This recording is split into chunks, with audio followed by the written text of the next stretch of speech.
Hey guys, George Roddy. This is a recorded weekly webinar, and today is actually the third. I was supposed to worked on it yesterday and putting it out today instead of yesterday. So this is for the yesterday's weekly webinar. Sorry about the weather, just on and off electricity. So today or this week I want to talk about making offers to REOs, and then number two is short sales. Okay? So those are the two topics that I want to talk about today. Making offers on REOs, there's a plethora of an abundance of REO properties, and that's why I think it's important that you guys implement this strategy and this lead source into your investing business or wholesaling business or find and assign business, whatever hat you have on. I like to always start off using this chart, different options for different owners. And really, REO properties, you need to focus on the cash aspect of this. The subject to, the assignments, and the short sale are not involved in REO properties. And I'll go over what the bank and the banks want. Really, you need to look at this chart right here, either high equity or low equity. If it doesn't have, at least 20% equity, I would say you need to pass on the deal. Really, the only way that we should be making, because it's going to be a cash offer, or we're going to use a hard money lender's money, or hard money loan, or a conventional loan, it needs to have 30% plus equity. So if it doesn't, then I probably wouldn't do the deal. Paying cash for a property that has 10 to 15% equity, to me, just doesn't make sense right now. Got to focus on REO properties that have a large amount of equity. And, there's not a lot of them. I mean, you're going to have a lot of REO properties, but you need to make offers that give yourself that cushion, that 30% cushion. Okay? So it's called mining the MLS. And why I say MLS is the multiple listing service is where most REO properties are being advertised. Yes, you can go to Bank of America's website and download all of their REO properties, but if you really track it and look at them, most of them, if not all of them, are going to be on MLS. Okay? Because, and people come to me all the time and say, I want to go direct to the bank. First and foremost, the bank's not going to deal with you. Unless you have $10 million, they don't want to deal with us. You need to understand that they're going to hire a local representative to liquidate their properties. Okay? Making offers on REOs. Let's first define what an REO is. An REO, or the definition of an REO, is it's an acronym for real estate owned. And don't ask me how they came up with that. I have no idea. For me, it's bank owned would be better, but I guess it doesn't make any sense. So real estate owned is what REOs are, and that's basically institutionally, or it's gone through the foreclosure process. Okay, so these aren't pre-foreclosures. This is where a bank took a property or took a lien to the auction. They offered the property to the public at a courthouse auction, and no one outbid the bank, and so the bank then took ownership. First and foremost, they took ownership of the property, and now they own it. So here's 10 things that you need to understand about institutionally owned real estate. Number one, they are investors like you. They want to sell, but, the proverbial but, they want to maximize their asset, meaning if the house can sell for $100,000, even though they don't like owning real estate, they're going to want to get as close to $100,000 as they can. That's why they start it somewhat close. Maybe they discount it 10%, and then they'll slowly but surely start reducing the price. And the longer they own it, the better the chance of the bank discounting it is for you guys. So sometimes, and I think this is important, I'm going to teach you and tell you, or I'm going to tell you right now, you need to check the MLS database every day. or you need to set up a system that checks the MLS database every day. And we need to get good at writing offers on REO properties every day. But that doesn't mean, you know as well as I do that this is a numbers game, and if it's a good deal, good deals don't last long. That's why I need you guys to set up some kind of system, or you actually dedicate 5 minutes a day, and you have to look at this every day if you don't have a way to set it up. So you need to basically track the REO properties every day, and then run a quick market analysis, and then prepare an offer along with a proof of funds letter and send that out to the agent. Now I'm going to talk to you a little bit about sending offers to an agent here in a little bit, but bottom line is they're investors just like you. Okay? They want to sell their properties. They don't like owning real estate. They like loaning money, but they've had a lot of practice in the last 5 years. They own a lot more real estate than they ever had. And you hear all these rumors about shadow inventory. It's true. Banks own a lot of real estate, and so they're going to try to maximize what they have, and they're not going to just give it away. Okay, they're not going to sell it for 50 cents on the dollar, because they know that if they did that, that would have much larger implications, a negative impact on all the values across the country. Okay, but at the same time, they don't want to hold on to it. Number two is they will almost always list their properties with a local realtor. And I alluded to that earlier, is that they're going to hire somebody to handle this transaction for them. And they're going to hire usually a real estate agent. Okay, not someone that works within the bank. If it's a small bank, yeah, the VP might hold a real estate license and put his sign in the yard, but 9 out of 10 banks, or 9.9% of banks, will hire a dedicated realtor or brokerage firm to handle the liquidation, the marketing and liquidation of these properties.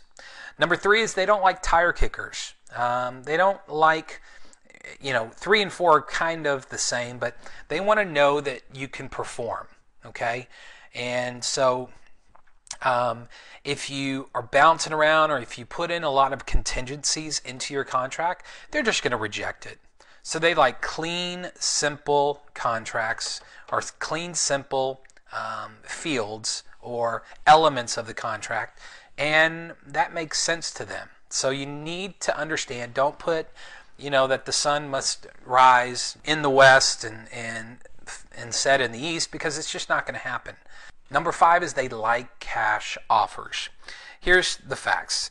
Financing equals delayed closings. Financing equals no closings. So they like cash offers because once you proof up that you have the money in the bank, they know that it's far more likely to close. Okay, and so you need to keep that in mind when you're writing the offers. If you have to get financing, it is what it is. You write it up the best you can. But I know that banks have taken my offers, because I'm offering cash, over someone with a higher price that's getting financing. That's just the facts. A bird in the hand's worth 2 in the bush. They will take, within reason, they will take a cash offer if it's pretty close. Both offers are pretty close to the same price. Maybe mine's $5,000, $10,000 less, but they know, and they proofed up that I have the funds. Number 6, they like quick closings, and you'd think that they'd like to close in 10 days, but it's going to have to close at a title company, and typically 10 days really doesn't motivate them. So, write in 30 days. They don't like 90 days. They don't like 60 days. So you just need to understand, I'd put in 30 days or 21. 3 weeks is usually, when it's a cash deal, I usually write 21. They don't like, number 7 is they don't offer surveys or home warranties. Okay, they just took ownership of the house a month ago, so they're not going to offer a survey. They don't have a survey, and they're not going to offer or pay for a home warranty. Number 8 is they're exempt from providing a seller's disclosure notice. The Texas Property Code requires that all owners provide a seller's disclosure notice, except for people who have not lived in the property at all, or banks. And so banks are exempt from that. Number 9 is they usually have specific addendums that you have to fill out and sign and agree to. And these addendums sometimes talk about radon glass or radon gas. Sometimes they talk about basements and some, stuff that's not applicable to Texas real estate, but they want you to check a box that you understand it. You just have to understand that this lender, their home office might be in North Dakota, and that it's real big. Basements and radon gas is an extremely volatile topic, and so they wanted to put it in one of their addendums, even though it's not applicable here. Number 10 is they want to see proof of funds. Don't be surprised if you make an offer and you write in that it's contingent on financing, that the lender's going to require you to get a pre-approved with their lender or with one of their hand-picked lenders. You're going to find that some REO properties will require you to get pre-approved with one of their lenders. Even though you don't have to use their lender, they want to vet you out and make sure that you can afford and actually close on this transaction. Okay? What else? I don't have it on here, but I think it's very important, is that banks do not like to see and or assigns. Like I've taught you before on writing offers, you want to assign it to another investor. You're going to write in your name and or assigns. Well, banks don't like that. They don't like to see the words and or assigns. They don't like to see in special provisions that the buyer can assign or sell this contract to someone else. So if you have that, they're probably going to reject your offer. They might not counter you. They just might reject it. So you need to keep that in mind when you're writing offers. Now, how do we overcome that? If you really, let's take for instance, a student that came to me and said, look, I don't have any money. And so I set him up with a hard money lender. And basically the hard money lender gave him a letter when he found a house that said, hey, we'll loan the money to, let's call him Joseph. We'll loan the money to Joseph. Well, Joseph, what he was doing is he was going to, he found the deal, but he wanted to wholesale it to me or assign it to me. And so what I taught him is, you really need to go get some kind of DBA or LLC or trust and start writing offers in your DBA, your LLC, or your trust. And the proof of funds letter needs to be in your DBA, your LLC, or your trust. And then you need to be prepared to sell that DBA, that LLC, or that trust to me. So you can't have any other assets in that entity that you use to control real estate, because what you're going to do is you're going to sell that entity to me. And that's how you can overcome the and or assigns clause. The two things, you got to set up some kind of company, and you've got to have proof of funds in the name of the company. And then you cannot have, it's in your best interest to not have any other assets in that company. I hope that makes sense, but a trust would be a great entity. For instance, call it the Joseph, let's call it the Joseph Smith Family Trust, number 1. That's the name of the buyer. That's your name. You set up a trust, you write offers, and then you go to your hard money lender before you write up any offers, or you go to an institution and you get pre-qualified with them based on the name of the business, okay? Because the bank or the agent representing the bank is going to want to proof up that you are qualified to buy based on your name, okay? Then you will sell your entity to an investor, and that investor is going to buy the entity, okay, for $5,000, for $10,000. Does that make sense? I hope it does, because it's a way to assign REO properties. Okay, you just need to set up a trust, and then the second deal you do, you get it in the Joseph Smith Family Trust number 2. And so you keep on setting up these different trusts or different companies if you want. Personally, to set up an LLC, it's going to cost $300 to do that. Why pay $300 when when you don't have to? I would set up a simple trust where you are the beneficiary of the trust, or your LLC is the beneficiary of the trust, and then we just have the company documents or the bylaws, or what is it called, the minutes, where the trust is going to sell their interest to another party. And if you're the only beneficiary of the trust, you have the authority to do that. Okay? All right.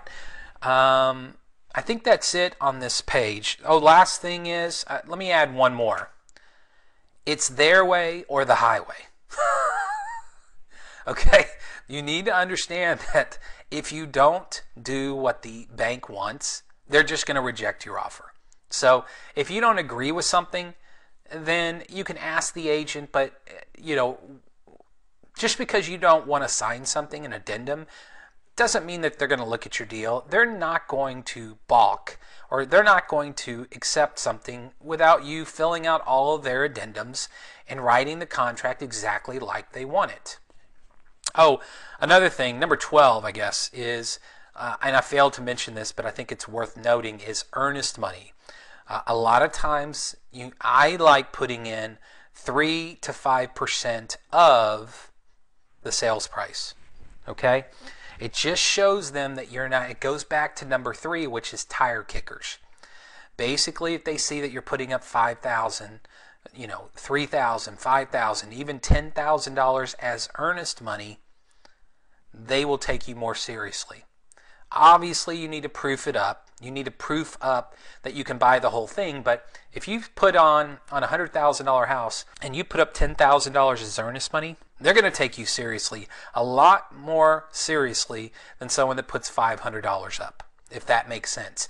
Because when I represented these banks, this was 10 years ago, I would get 10 to 15 offers a day. I had 40 listings that I was representing Aquin out of Florida. And bottom line, I got all different kinds of contracts. Ones that were one-page offers, Office Depot style contracts, all these contingencies, earnest money for $1, earnest money in, the asset manager, I would take it to them and they'd say, trash it. I mean, they wouldn't even look at it. They didn't even want to. I would tell them, they would ask, how much for earnest money? I'd say $1. They'd say, trash it. I'd say, you don't even want to counter it? No. Because they're tire kickers. They know, they've done this thousands of times, and they know the people that are serious and the people who are just, wasting time. Okay? All right. The next slide is, it's a numbers game. Here's the thing. You need to be prepared to write 15 offers per week on ugly REO houses. If you make 15 offers per week on ugly houses, again, so that's 60 offers a month. You should get one house. Okay? One house. If you are making offers on pretty REO houses, then you need to double that. That's 120 offers per month equals one house. And because you're making offers at 30% below what you've come up to be the fair market value, okay? Or the after repaired value. So it's a numbers game. If you aren't willing to write 15 offers per week, then don't do this strategy. But I'm going to tell you, you're going to have to write offers on a bunch of houses on other strategies, so you might as well get used to writing offers, because that is the name of the game, guys. You've got to write offers.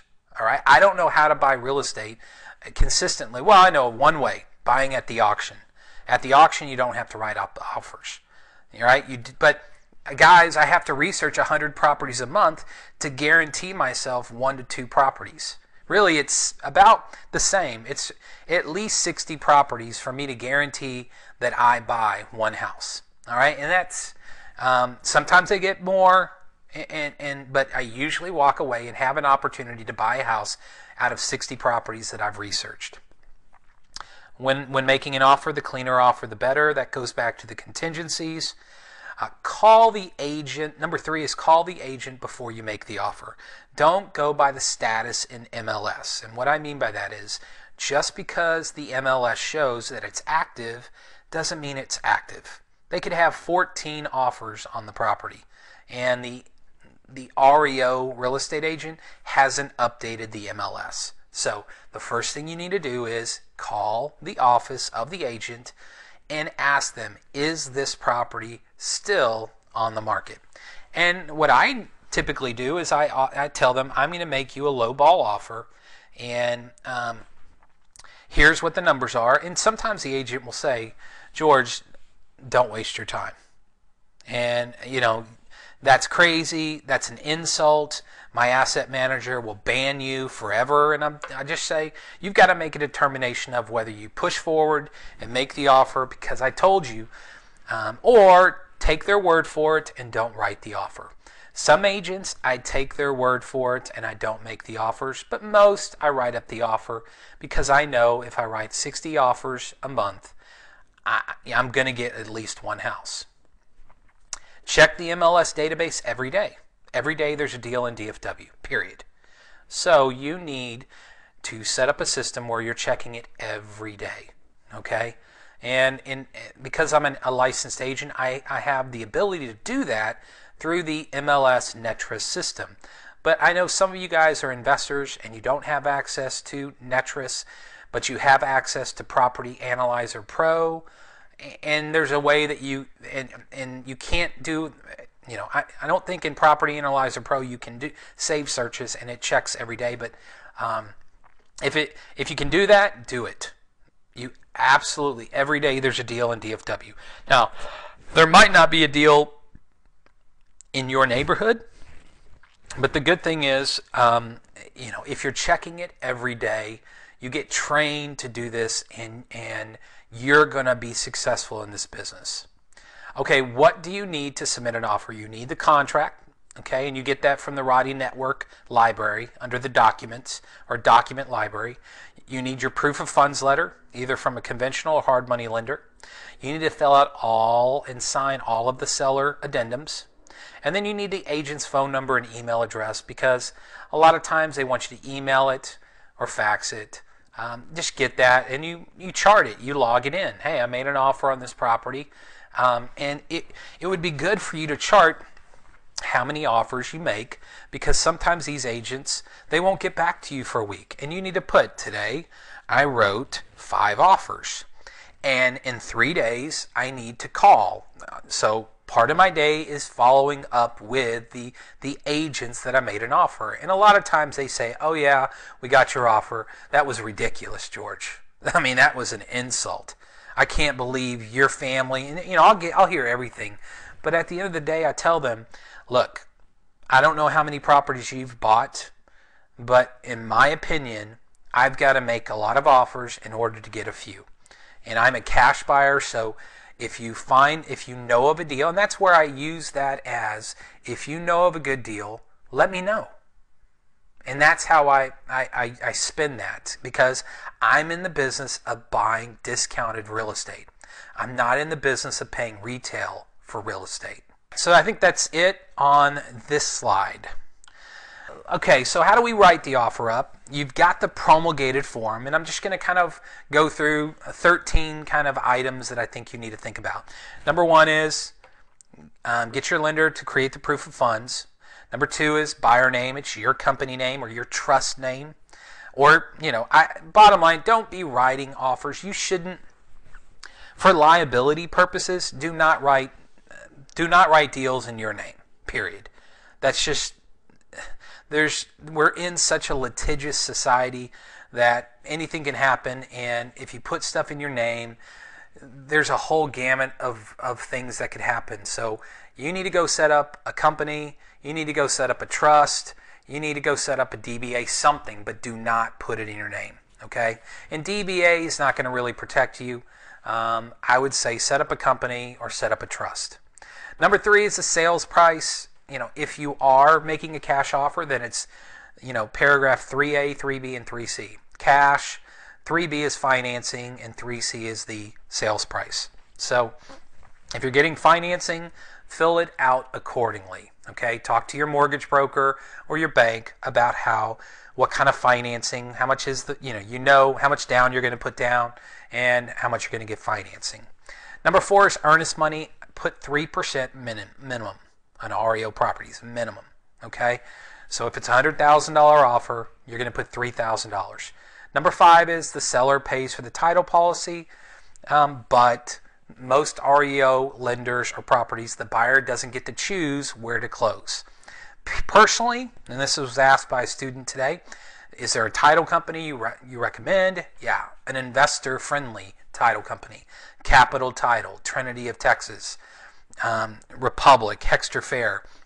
Republic and Hexter Fair are more conventional, but I've got good relationships with those two. Trinity and Capital, more investor prone than Republic or Hexter Fair. But you know what? Some underwriters are a little bit more liberal than others. So I would say Capital Title and Trinity Title. Number 7 is no seller's disclosure. You need to put that in, fill out that the seller is exempt, and underneath the seller's disclosure, there's a place that says the buyer is accepting the property in its current condition, or with the following, and just put we're buying it as is. We don't want you to do any repairs. Special provisions: if you hold your real estate license, or if the partnership or the trust, if you hold your license, you need to disclose that. Number 11 is mediation. Just click yes. Some banks will say no. Some banks will say yes. I always just check the box yes. And I think that's on page 6 of the 8-page contract. Paragraph or number 12 is the option period. Again, as part of the addendums that the bank is going to require you to sign, sometimes they talk about an option period and it's free, and I think there's some debate on whether there is an actual option period without consideration. You kind of have to play that. I usually, unless if it doesn't say anything in an addendum, then I ask for 7 days for $50. But a lot of times they're going to have in there that you get a 7-day free look period. Maybe they don't call it an option, but a back out clause is what they call it, and then you don't have to pay the $50. Number 13 is if you are writing the offer for yourself, and you don't want representation, then don't fill out anything. The other agent will fill out, the listing agent will fill out, but if you're making an offer and you do want, you can always put mine, and then that money is probably going to go to you in some form or fashion as far as reduction in the sales price for a nominal transaction fee. No, I'm happy to help where I can with my brokerage license and to assist you, and I'm not looking to make 3%. I'm not in this business for the brokerage fees, although I don't mind free money. If you're making an offer for us, I sat down, or I talked with one of our QuickCash students, and I told him, look, I want you to write an offer. I want all of you guys to write an offer, 15 offers a week for me, period. Because if I get all of you guys out there writing offers for me, then I'm going to be buying a lot of discounted real estate, and that's what I want. So here's my pitch. Write up the offers in my name. I can produce the proof of funds. I can put the 3% down for earnest money, and I'm happy to do that. What you have to do is sell me on why I should buy this house. Sell me. I need to know that I'm going to be able to make money. My pitch to you is, if you're going to make an offer and you don't want to even deal with the trust, just write an offer, contact these agents, look at these properties, and make offers all day long. I want you to make 15 offers a week. for me, and the buyer's name is DFW BJRI number 2 LTD. The sales price is going to be the cash portion is going to be the entire sales price, and it shouldn't say cash. It's going to be the sales price. There's not going to be any financing, and the 3C is the sales price. Earnest money 3%. You got it. Put in Trinity Title of Texas, Michelle Zachary. That's who I'm using because she is working with me on the fees. She has discounted her fees, and to me, that's an attractive attribute, and that's an enticement to use her title company. So, if we can close at our title company, then put in Trinity Title of Texas. But more than likely, that's one thing that you need to ask the agent is what title company, and usually one of the addendums or one of the documents that you need to initial is, here is the title company that we are going to close at. If you want the bank to pay for the title policy, you must close here. Okay, so that's a requirement if you want them to pay for the title policy. If you don't care, or you don't care that if they pay it, then they might even push and say we're not going to do the deal unless you close at First American or Republic or Hexter Fair. No disclosure, no survey, no home warranty. Buyer holds a license. Mediation, yes. 7 days, $50. Put my Roddy Real Estate. Put in 3% on page 8. And you're going to prepare all this, and then I'm going to review it and sign off. So you're preparing it, but I'm the one. You are my assistant, guys. You're not an agent. You're going to prepare this document for me, and I'm going to review it and sign it and send it. Okay? So you are finding the deals. You are drawing up, running the CMAs, and pitching me and selling me on why I need to buy this house, why it makes sense, and then you're going to prepare the documents, have them all lined up for me. I review the documents, I initial, sign, and provide the proof of funds letter, and then you are in charge, or I'll send it, or you're in charge of following up.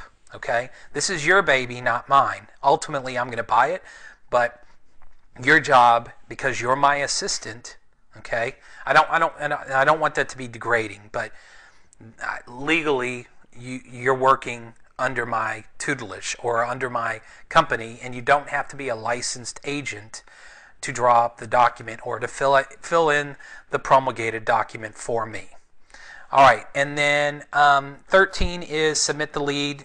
That's really before we even get started. You need to sell me on why I would want to buy this house. Okay?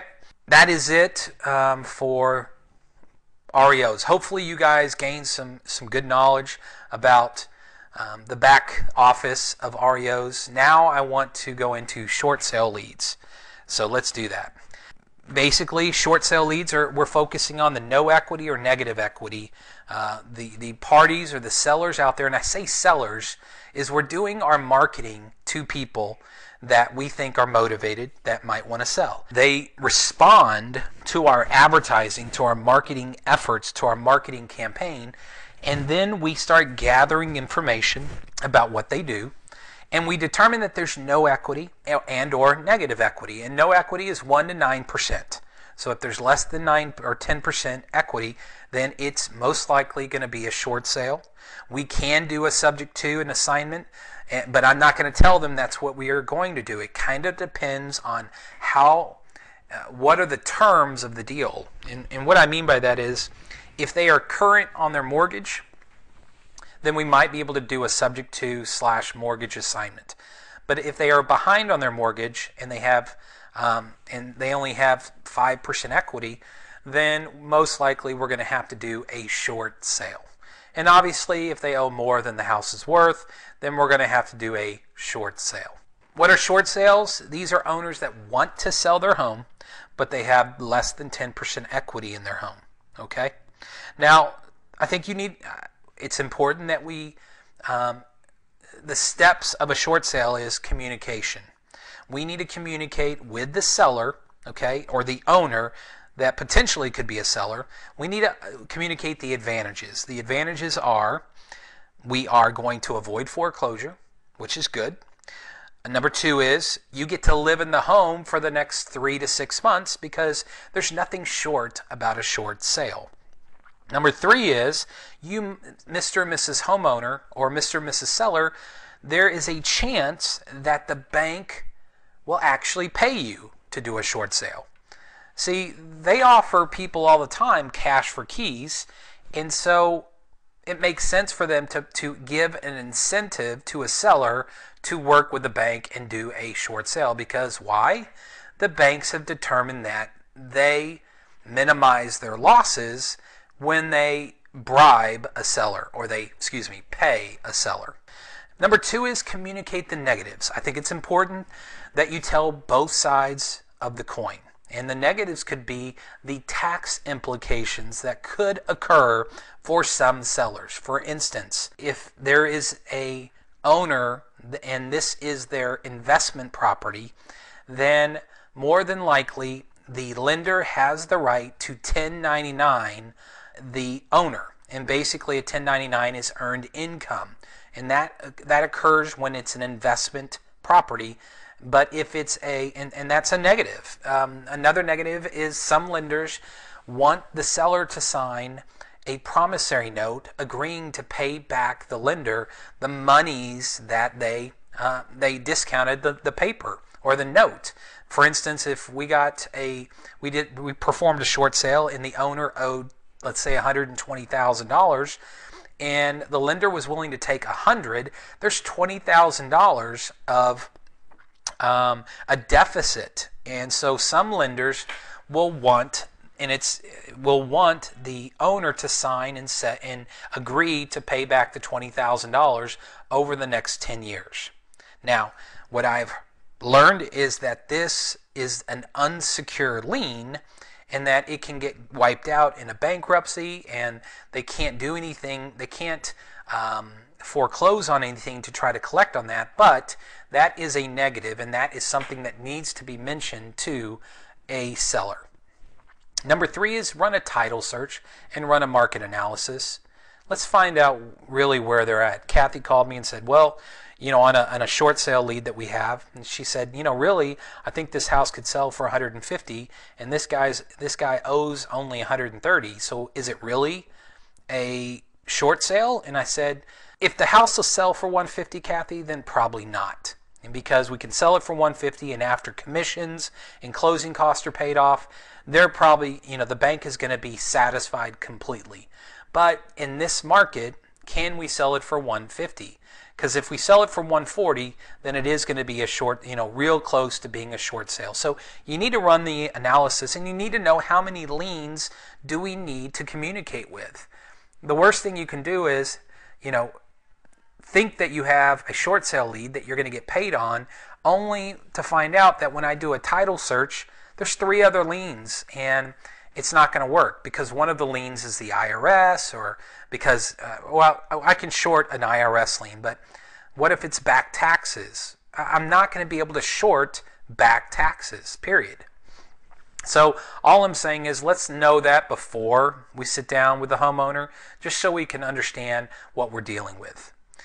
It's kind of like the adage of a doctor has to run tests, a doctor has to do some background, and they need to know where you've been and where you're at today before they can, basically offer any kind of solutions. Number 4 is let them know 2 things will occur.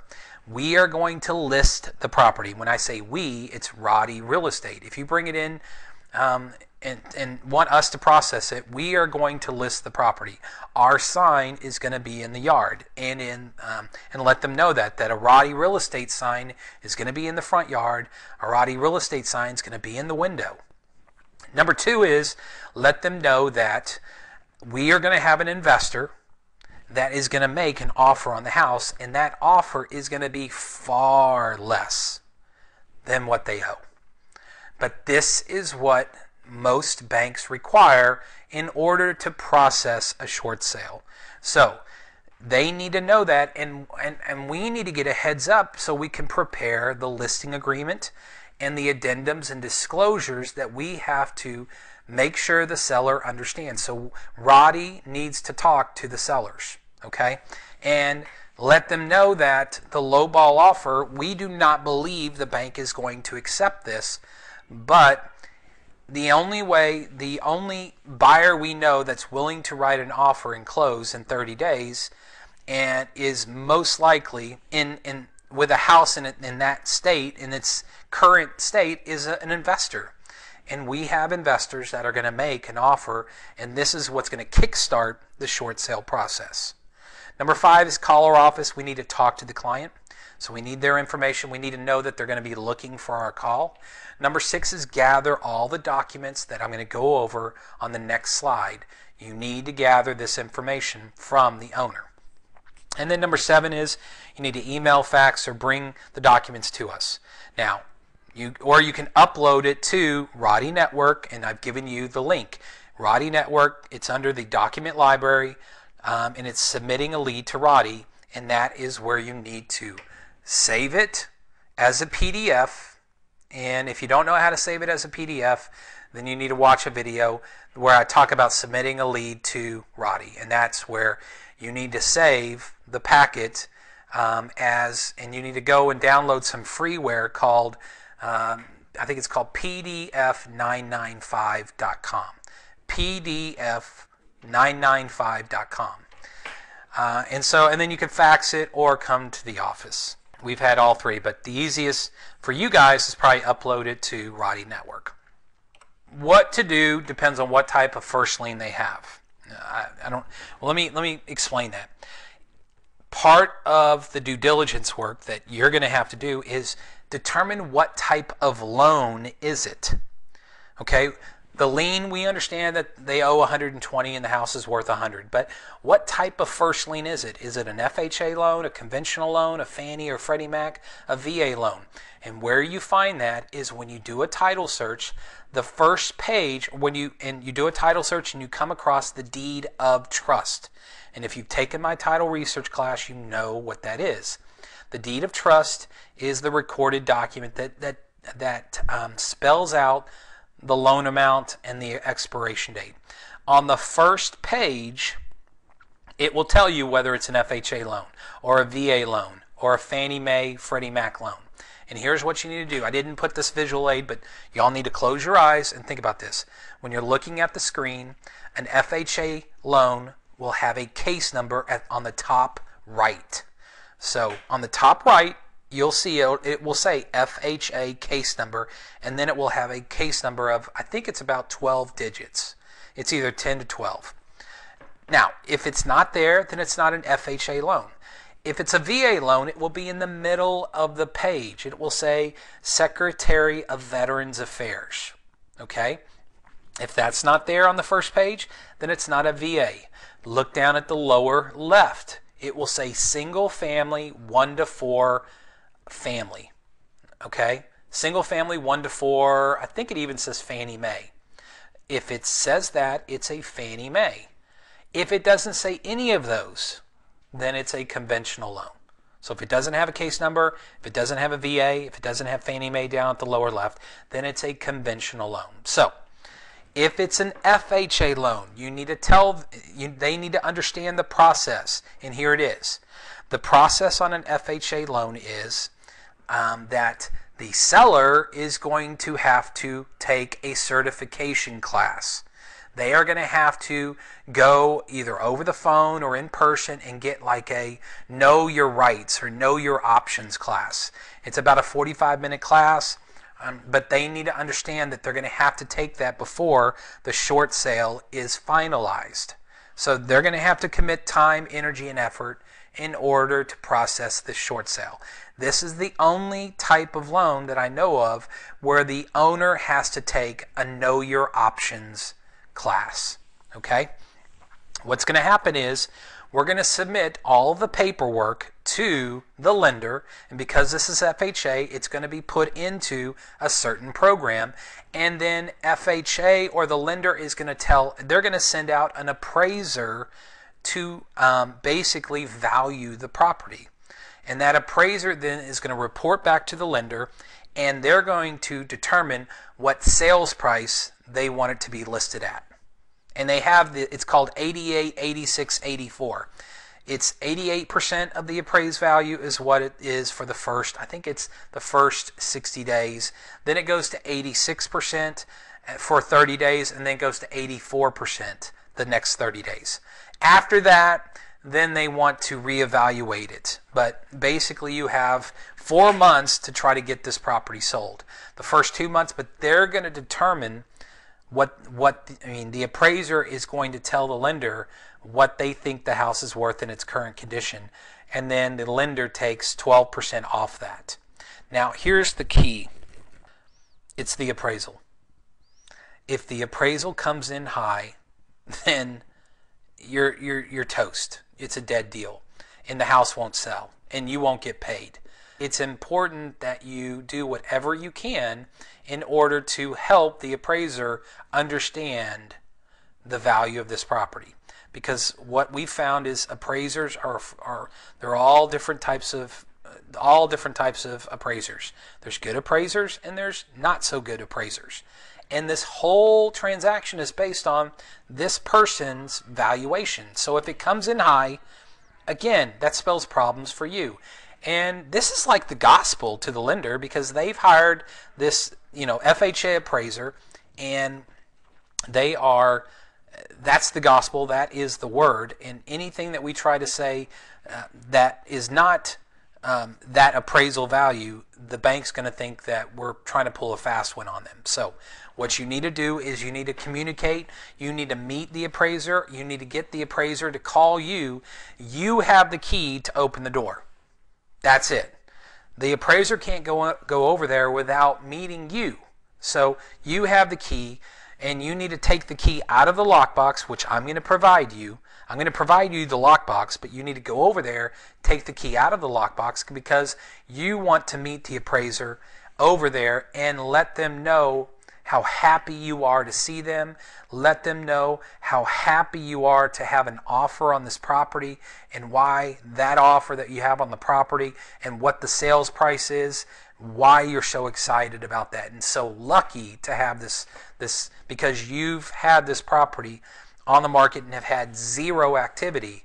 That's the type of message, because the appraiser, first and foremost, I don't know how many times they've repaired how many times they've rehabbed and sold real estate, but more than likely they haven't done many, if any. You need to have a breakdown of what's wrong with this house, because an appraiser in 10 minutes might not know what's wrong with the house. So if it's a VA, you're going to have an appraiser come out there. And then if it's a conventional Fannie Mae or Freddie Mac, you're going to have what's called a BPO agent, a broker's price opinion agent. And this is similar to an appraiser, except for one thing. They're not appraisers. More likely rookie agents that are trying to make it through this economy, and they're having a difficult time. And they're taking orders for BPOs, and they're getting paid $50 to $75 to process, to go out, drive these properties, take pictures of these properties, walk through these properties, and they're getting paid $50 to $75 for 3 to 4 hours worth of work. Now, I'm not a rocket scientist, and I never claim to be, but if somebody's paying me $50 to do 4 hours of work, how much time am I gonna? I guess what I'm trying to say is, this whole transaction is based on a BPO, and the lender's paying this BPO agent $50. I don't know how dedicated they are, and what I'm trying to say is, you need to be there to let them know, because you need to help them come up with a good number. Continuing on, number 1 is contact Kathy at my office, edu@roddy.com. Provide her with a prospector lead sheet. That's the information so we can prepare the listing agreement, the purchase offer contract for the seller to sign. We need to talk with the homeowner and explain the listing and the purchase aspects and any negative aspects of the short sale. We need to make sure that they understand that, because we're going to have a document where we are held harmless. It's a hold harmless agreement. you guys, here's what you need to get. You need to get the mortgage statements from all lien holders. You need to get the LOA signed by both sellers or both or all owners. You need to get them to fill out a financial statement. You need to have them with a hardship letter. They need to handwrite this or handwrite it and then type it up and have them sign it. The last 2 months of bank statements, the last 2 months of check stubs, the 2 most recent federal tax returns, the last 2 months of all other accounts. And here's the thing, you need to write the loan number that's being shorted or on every document. Okay, write the loan number on every document. Okay, and we'll do the same on the listing agreement and the purchase offer and the HUD one. We're going to do that, but you need to write on the W-2s the loan number. Also, and this is what we're going to tell the seller, is that every month we're going to need new bank statements and new check stubs. And if you have a new W-2, we're going to need that as well. And if they're not willing to do that, then let's not do the deal, because unless they provide us with the bank statements and the check stubs, we're not going to be successful, and the lender is not going to process the short sale. All right, I think that's all that we need to get that we need to talk about. Oh, the last thing is this: some lenders want their hardship form letter, or they want it on their forms, and so you need to be prepared that you might have the owner fill out a hardship letter only to find out that they need to fill out another hardship letter on the bank's form. And the same thing with the financial statement. No. The form that they filled out, the financial statement, it sometimes is different than their form. So bottom line is, you need to prepare the client or prepare the owner that we might have to fill out all this paperwork again.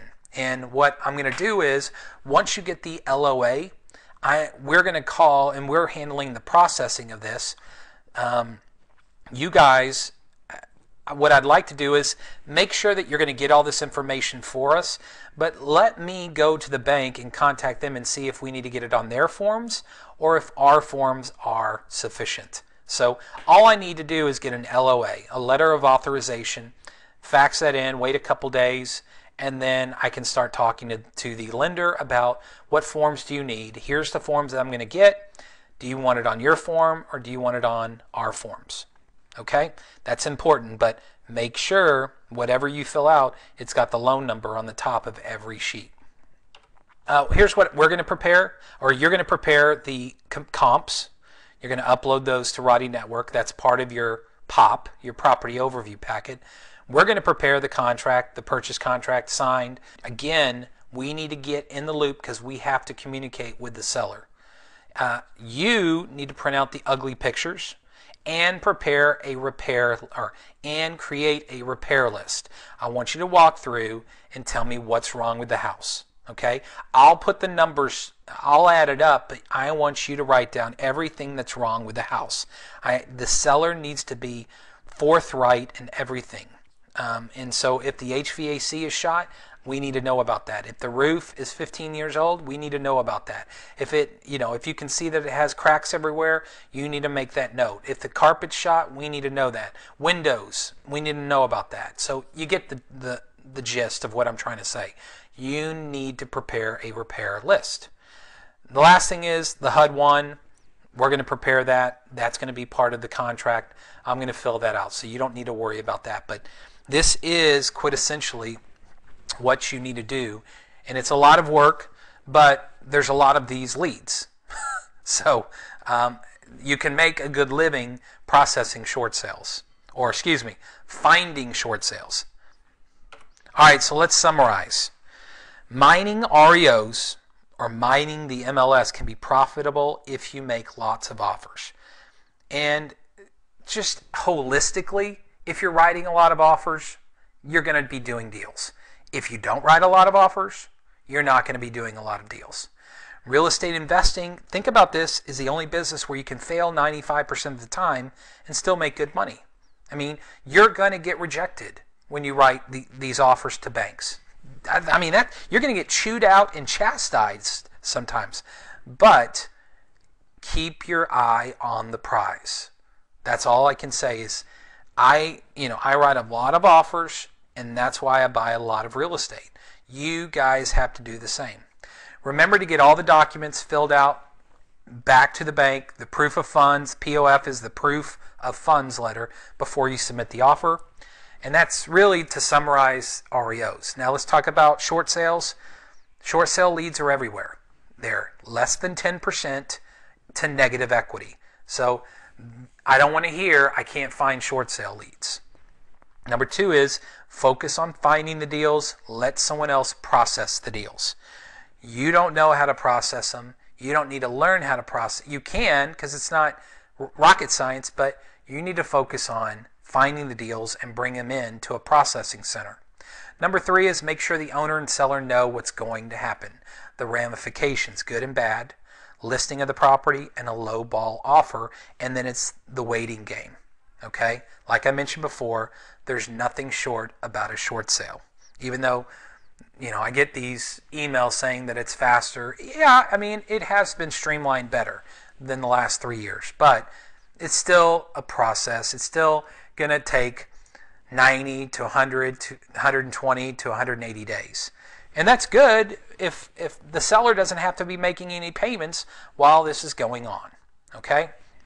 So I hope you learned something about mining REOs, making offers to REOs, and working short sale leads. If you have any questions, please ask your questions, as many as you want, on roddynetwork.com.